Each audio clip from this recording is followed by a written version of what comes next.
Hey you guys, welcome back to my channel. Today I am finally counting my locks. I've gotten requested a couple times to count my locks, so I'm gonna go ahead and do that today. And to make it interesting, I'm gonna do a braid out while counting my locks. So first thing that I'm gonna do is moisturize my hair. In this spray bottle I have some leave-in conditioner that's by Palmer's. It's an olive oil leave-in conditioner. Just a little bit of that mixed with some water, and I believe it's some castor oil that I put in there. I don't remember which oil. So I'm gonna mist my hair because I want my hair to be damp. My best braid out results I get with damp hair, not soaking wet hair or dry hair, just damp.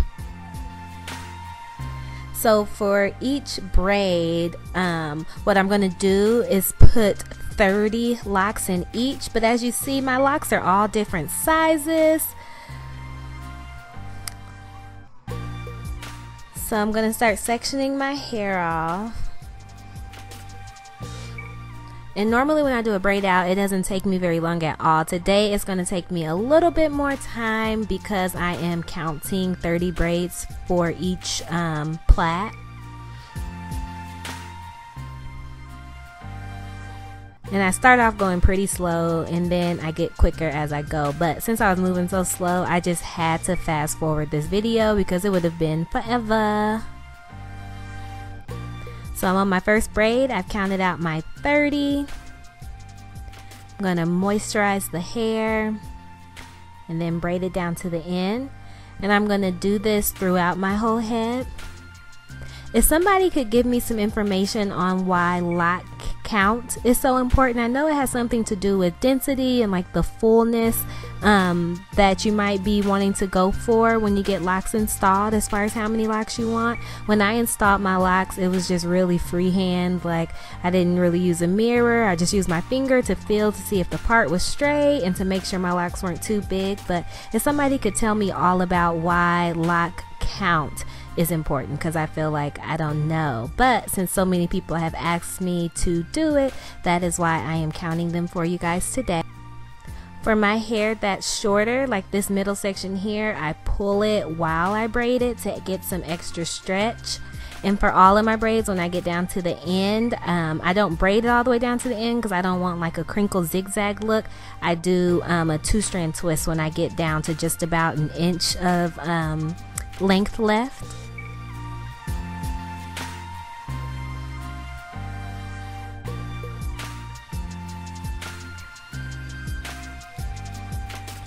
All right, we're making progress.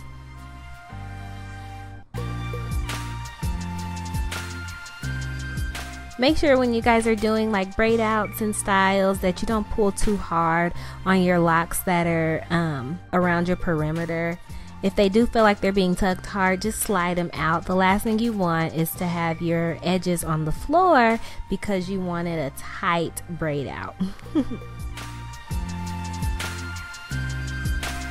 Okay, so all finished braiding. I let the braids dry for about 2 hours. I have a total of 14 braids. 13 of them had 30 locks in them, and then the last one had 41. So altogether that's 431 locks. I'm sure I miscounted somewhere around the way, but 431 is what we're gonna go with, and that is that. I'm gonna go ahead and take these down because I have something to go do this afternoon, so I couldn't let it fully dry. So they came out okay. The texture or the pattern I would have gotten would have been tighter had I let the locks dry all the way, but it's fine. This will do. And yeah, I think that is it, you guys.